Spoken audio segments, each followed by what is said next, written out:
अब आप सभी ने एक कहावत तो सुनी होगी कि बूंद बूंद से सागर बनता है, जो कि कई हद तक सही भी है, जब तक कि आप सही तरीके से कंसिस्टेंट हो।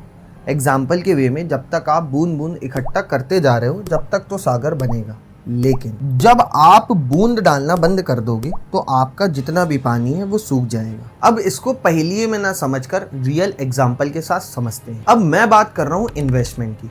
अब इन्वेस्टमेंट करने का जो 90% लोग यूज करते हैं उस तरीके की हम बात करेंगे, जिसे हम कहते हैं SIP। अब ये कुछ डेटा है जहां इंडिया में टोटल 8.56 करोड़ यानी कि 85 मिलियन SIP अकाउंट्स एक्टिव हैं और इंडिया में लगभग 14 लाख करोड़ का SIP AUM है यानी कि एसेट अंडर मैनेजमेंट, और सेबी के according 225 million Indian investors SIP कर रहे हैं। ग्लोबली अगर हम ये नंबर्स देखें तो लगभग 24 ट्रिलियन डॉलर्स का SIP AUM है। अब आप अगर ये वीडियो देख रहे हो तो आप भी SIP करते होगे या फिर SIP करने का सोच रहे होगे, और या आपको थोड़ी बहुत SIP की नॉलेज जरूर होगी। अब SIP करने से पहले या फिर अगर ऑलरेडी कर रहे हो तो उससे पहले इस वीडियो को जरूर देखना, क्योंकि इस वीडियो में मैं यही बात करने वाला हूँ कि SIP आपको सच में फ्यूचर में वेल्थ बनाकर देगा या फिर नहीं। अब आज भी 90% लोग जो है शुरुआत में 1-2 साल में SIP बंद कर देते हैं। एज अ रिजल्ट उनके पैसे बनते नहीं हैं बल्कि और लॉस में चले जाते हैं, या अगर प्रॉफिट होता भी है तो वो उतना बड़ा अमाउंट नहीं बनता, क्योंकि SIP में जो मेन चीज़ काम करती है वो है कंपाउंडिंग इंटरेस्ट। अब 1-2 साल में कंपाउंडिंग नहीं होता। अब ये चीज़ को हम और ज़्यादा वीडियो में एक्सप्लोर करके देखेंगे, जहाँ पे हम रियल फैक्ट के बेसिस में बात करेंगे और डेटा को देखकर बात करेंगे और ये जानेंगे कि SIP सही है या फिर नहीं, और लास्ट में आपके लिए क्या बेटर है। अगर आप इन्वेस्टमेंट करते हो तो आपको SIP करना चाहिए या फिर नहीं करना चाहिए।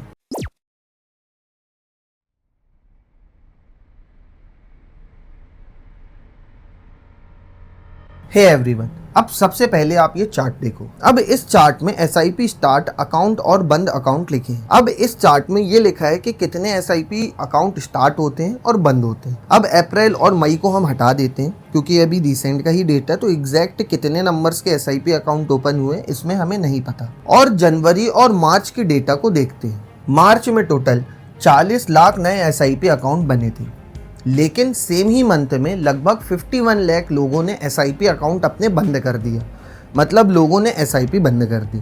वहीं अगर हम जनवरी की बात करें, लगभग 56 लाख नए अकाउंट बने थे, लेकिन सेम मंथ में लगभग 61 लाख SIP अकाउंट बंद हो चुके थे। डेटा के हिसाब से अगर हम देखें तो जिस महीने जितने भी नए SIP अकाउंट बनते हैं उससे भी ज़्यादा ऐसे अकाउंट्स रहते हैं जो बंद हो जाते हैं। अब इसके कई रीज़न है जिसकी वजह से लोग SIP बंद कर देते हैं। सबसे पहला रीज़न है मार्केट डाउनफॉल और फेयर। अब रिटेल इन्वेस्टर्स मार्केट डिप्स में घबरा जाते हैं। अब इसको हम डेटा के हिसाब से देखते हैं। अब यहाँ पे आप एक आर्टिकल पढ़ो जो कि लाइव मिंट के थ्रू पब्लिश किया गया, जहाँ पे क्लियरली ये मेंशन किया गया है कि 90% लोग ऐसे हैं जो मार्केट डाउनफॉल की वजह से अपने SIP अकाउंट्स को बंद कर देते हैं, क्योंकि लोग पैनिक में ज़्यादा आ जाते हैं। लोग ये देखते हैं कि मार्केट नीचे चला गया, अब उनके पैसों का क्या होगा, जिसके कारण वो अपनी SIP करना ही बंद कर देते हैं। फरवरी और मार्च 2025 में अगर हम देखें तो मार्केट में गिरे हुए SIP स्टॉपेज रेशियो लगभग 109% से 122% तक पहुंच चुका है। अब इसके पीछे जो पैनिक क्रिएट होता है वही एक मेजर रीजन है। अब इकोनॉमिक टाइम्स का कहना है कि वोलेटिलिटी और अनसर्टेनिटी से बिहेवियरल शिफ्ट हुआ है,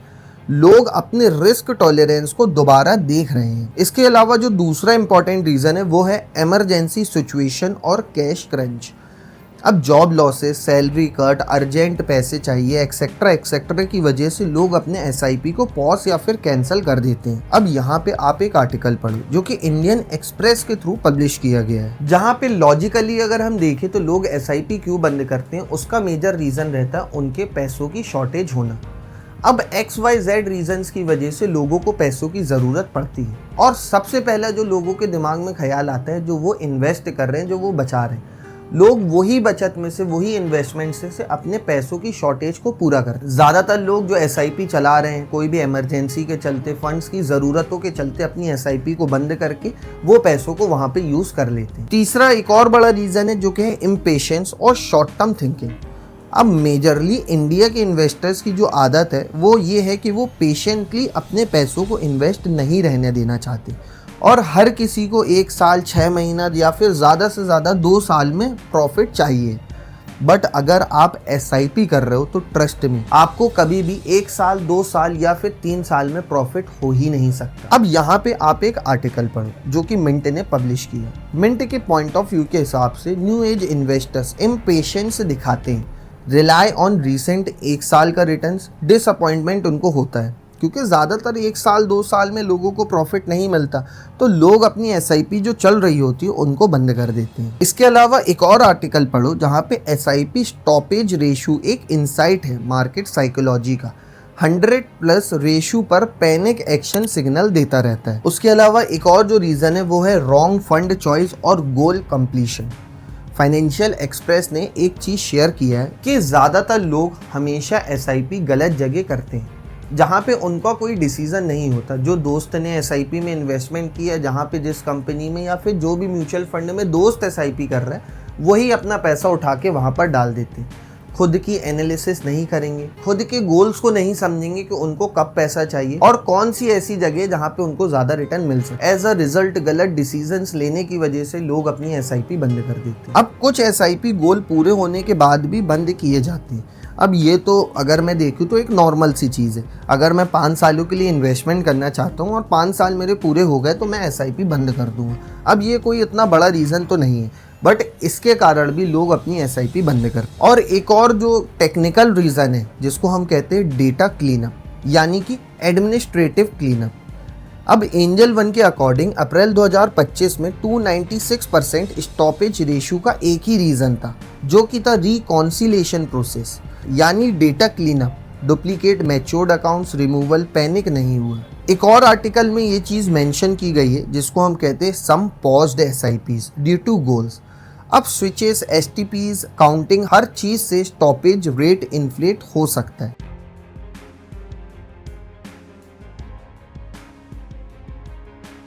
इसको और सिंप्लीफाई करके हम डेटा से समझते हैं। अब यहाँ पे आप एक चार्ट को देखो जहाँ पे सबसे पहले साल आपको दिख रहा होगा कि फर्स्ट ईयर SIP में लगभग 100 में से 22% लोग ऐसे हैं, मतलब 22 लोग ऐसे हैं जो पहले ही साल अपनी SIP को बंद कर देते हैं। उसके अलावा दूसरे साल में जो लोग हैं 16% लोग लगभग अपनी SIP को बंद कर देते हैं।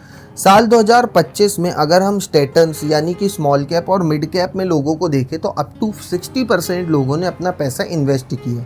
अब स्मॉल कैप SIP में ज़्यादातर लोगों को 1 साल 2 साल या फिर 3 साल के टाइम पीरियड में लॉस हो सकता है, because small cap high risk high return वाला खेल होता है, जहाँ पे अगर आप अपना पैसा इन्वेस्ट कर रहे हो तो जितनी तेज़ी से पैसा बढ़ेगा उतने ही चांसेस है कि उसमें लॉस भी हो। जब ये आपको डेटा भी दिख रहा होगा कि -46% का लॉसेस स्मॉल कैप की वजह से लोगों को हुआ है, और same goes for mid cap. अब मिड कैप की भी अगर हम बात करें तो -34% का लॉसेस मिड कैप में हुआ है। उसके अलावा लास्ट में अगर हम देखें तो एक डेटा दिख रहा होगा जहाँ पे 48% लोग ऐसे हैं जो कि अपनी SIP को 1 साल या फिर 2 साल के टाइम पीरियड में ही बंद कर देते हैं क्योंकि उनको ज़्यादा रिटर्न नहीं मिलता है, उनके ज़्यादा पैसे नहीं बन रहे होते। अब हम सभी डेटा और सभी फैक्ट को अलग करके एक लॉजिकल वे में समझते हैं कि SIP सही है या फिर नहीं। अब आप अगर SIP करते हो तो आपके दिमाग में भी एक माइंडसेट होता होगा कि आप 10 साल या फिर 20 सालों के लिए अपने पैसों को SIP करोगे, मतलब 20 सालों तक की इन्वेस्टमेंट रहेगी जहां पे हर महीने या फिर हर साल आप अपने थोड़े थोड़े पैसे SIP के वे में इन्वेस्ट करोगे और उसी के अकॉर्डिंगली आप आज से 20 साल बाद के नंबर्स देखोगे कि आपको कितना पैसा बनेगा, कितना आपका प्रॉफिट होगा। अब इसको एक एग्जाम्पल के साथ समझते हैं, जहाँ पे आप एक SIP कैलकुलेटर देख पा रहे होंगे, जहाँ पे मैंने एक रफली फिगर लिया है कि ये SIP कैलकुलेटर जहां आप 5,000 रुपये का फिगर के हिसाब से हम समझेंगे कि अगर मैंने 5,000 रुपये इन्वेस्ट किया 20 सालों के लिए किया, क्योंकि मैंने टाइम पीरियड यहाँ पे 20 साल ले रखा है, और 15% के एक एवरेज रिटर्न के हिसाब से भी अगर मैं कैलकुलेट करके चलूँ तो आज से 20 साल बाद जो सबसे पहले मेरा खुद का कैपिटल है वो रहेगा 12 लाख रुपये का। मतलब 5,000 रुपये अगर मैं हर महीने डालता हूँ तो आज से 20 साल बाद मेरे लगभग 12 लाख रुपये इन्वेस्ट होंगे, और उस पर जो कंपाउंडिंग इंटरेस्ट है वो मिलाकर मेरे को जो प्रॉफिट होगा वो होगा 54,35,000 के अप्रॉक्स। टोटल अमाउंट अगर हम देखें तो वो होता है 66 लाख रुपीस के आसपास। अब हमने ये चीज़ को नंबर्स में देखा कि अगर हम 15% के हिसाब से भी पकड़ के चले तो आज से 20 साल बाद मेरे 66 लाख रुपीस बन रहे हैं। अब सुनने में तो ये बहुत ही अच्छा लग रहा है, लेकिन यहाँ पे 95% लोग ऐसे हैं जो कि 20 साल तो क्या, शुरू के 1 से 2 साल में ही अपनी एसआईपी बंद कर देते हैं। और अगर आप 1 से 2 साल में ही एसआईपी बंद कर दोगे तो आपको कभी भी उस चीज़ का प्रॉफिट नहीं होगा, क्योंकि एक काफ़ी इम्पॉर्टेंट चीज़ है जो एसआईपी में काम करती है, वो है कंपाउंडिंग। अब 1 से 2 साल में आपके पैसों में क्या ही कंपाउंडिंग लगेगी, और अगर कंपाउंडिंग इंटरेस्ट नहीं मिलेगा तो आपका पैसा नहीं बनेगा। इसको भी एक एग्जांपल से समझ लेते हैं। अब एक और चार्ट हम देखते हैं जहां पे सेम 5,000 रुपये हम इन्वेस्ट कर रहे हैं 15% के रिटर्न्स के साथ, और सिर्फ 2 साल का टाइम पीरियड लेते हैं कि अगर 2 साल बाद भी, इमेजिन करते हैं कि 2 साल बाद भी हमने एसआईपी बंद कर दिया तो मेरे को क्या रिटर्न मिलेगा। अब यहाँ पे 5,000 रुपये के हिसाब से हमने इन्वेस्टमेंट किया तो 2 साल में 1,20,000 रुपये मेरा कैपिटल होगा। उसमें जो रिटर्न्स मिलेगा वो मिलेगा 19,258 रुपीज़। टोटल वैल्यू मेरी जो निकल के आएगी वो आएगी 1,39,250। मतलब 1,20 मैंने डाला, 19,000 के आसपास का मैंने प्रॉफिट किया। और ये भी तब मैं बता रहा हूँ जब अगर आपको 15% का रिटर्न मिलेगा, क्योंकि इसकी कोई गारंटी नहीं है कि आपको साल भर या 2 साल बाद 15% का रिटर्न मिले। आपको लॉस भी हो सकता है, क्योंकि 1 साल या फिर 2 साल के टाइम पीरियड में कभी भी कोई भी बड़े से बड़ा इन्वेस्टर आपको मार्केट का नहीं बता सकता। इसके अलावा एसआईपी में एक और बड़ा ड्रॉबैक है जिसकी वजह से मैं एसआईपी से पीछे हटता हूँ।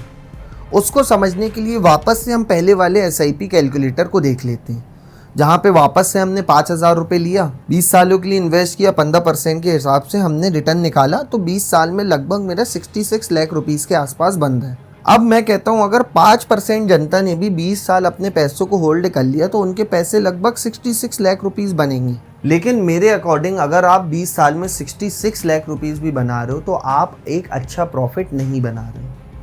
उसका सबसे बड़ा रीज़न है वो है इन्फ्लेशन। अब 66 लाख रुपीस आज से 20 साल बाद लगभग 36 लाख रुपए के आसपास होंगे, क्योंकि रिकॉर्ड्स के हिसाब से जो इन्फ्लेशन रेट है वो लगभग 6-6.5% है। उसको अगर हम जोड़े तो आज के टाइम में जो 66 लाख रुपीस है, आज से 20 साल बाद उसकी वैल्यू सिर्फ 36 लाख रुपए बचेगी।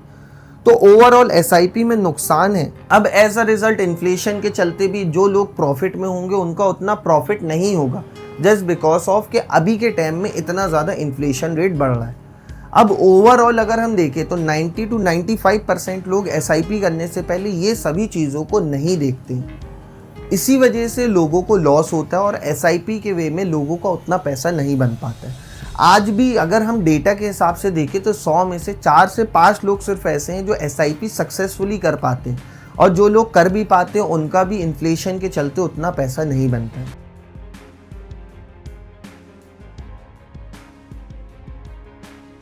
अब ये सब चीज़ों का सॉल्यूशन क्या है? एज अ इन्वेस्टर हमें क्या करना चाहिए? अब आप अगर इन्वेस्टमेंट करते हो तो इन्वेस्टमेंट करने से पहले ये सोचो कि आपको चाहिए क्या है, आपका गोल क्या है, आप जो इन्वेस्टमेंट कर रहे हो उसका क्या पर्पस है। अब अगर मैं खुद का एग्जांपल लेके बताऊं तो मेरे को शॉर्ट टर्म में एक अच्छा प्रॉफिट चाहिए, इसी वजह से मैं लमसम इन्वेस्टमेंट करता हूं, कभी 10,000, कभी 15,000, कभी 50,000, XYZ अमाउंट जितना भी होता है मैं अपने पैसे इन्वेस्ट कर देता हूँ। और ये पैसे मैं अपने अलग अलग सेक्टर्स में डाइवर्सिफाई करता हूँ। जो एवरग्रीन सेक्टर है, कभी नहीं डूब सकते, वो सेक्टर्स में अपने पैसों को डाइवर्सिफाई करता हूँ, ताकि शॉर्ट टर्म में भी एक सेक्टर मुझे रिटर्न भले ही ना दे, लेकिन जो दूसरा और तीसरा सेक्टर है वो मुझे पैसा बना ही देगा। अब मुझे लॉन्ग टर्म इन्वेस्टमेंट नहीं करना, मुझे शॉर्ट टर्म के लिए अपना पैसा इन्वेस्ट करना है, क्योंकि मुझे पता है कि मुझे सिर्फ अपना पैसा 1 साल, 2 साल या फिर ज़्यादा से ज़्यादा 5 साल में वापस चाहिए। या फिर कभी कोई इमरजेंसी आ गई और मुझे पैसों की ज़रूरत हो तो मैं अपने पैसों को ईजिली विड्रॉल कर सकूँ। अब मुझे एक गोल क्लियर है कि मुझे लॉन्ग टर्म इन्वेस्टमेंट नहीं करना, तो मैं एसआईपी में क्यों फंसूंगा? क्योंकि मुझे भी पता है कि एसआईपी अगर मैं करूंगा तो मुझे लॉन्ग टर्म ही खेलना पड़ेगा, तभी जाके मुझे प्रॉफिट होगा। अगर मैं 1 साल, 2 साल या फिर इवन मैं 5 सालों के लिए भी एसआईपी करता हूं तो मुझे उतना ज़्यादा प्रॉफिट नहीं होगा। इसीलिए मुझे मेरा गोल पता है, इस वजह से मैं एसआईपी नहीं करता हूँ। वहीं दूसरी तरफ अगर मुझे ये पता होता कि आज से 10 साल बाद, 15 साल बाद या फिर 20 साल बाद मुझे पैसों की ज़रूरत है, तो फिर श्योरली मैं एसआईपी की तरफ जाता, जहाँ पे मैं मंथली या फिर एनुअली बेसिस में अपने पैसों को इन्वेस्ट करता और लॉन्ग टर्म में अपने पैसों को निकालता। दूसरा पॉइंट ऑफ व्यू कि अगर लॉन्ग टर्म में भी मैं इन्वेस्टमेंट करता एसआईपी में, तो मैं इन्फ्लेशन को बीट करने के लिए भी एक काफ़ी इंपॉर्टेंट चीज़ करता। अब इसको भी हम एग्जाम्पल से समझते हैं कि अगर आप एसआईपी कर रहे हो, अगर आपके माइंड में ये चीज़ क्लियर है कि आपको लॉन्ग टर्म करना है, पहली बात तो अगर आपको लॉन्ग टर्म नहीं करना है तो आप भी मेरे जैसा कर सकते हो कि लमसम इन्वेस्टमेंट साल 2 साल 3 साल के लिए अलग अलग सेक्टर्स में खुद की एनालिसिस के साथ इन्वेस्ट कर सकते हो।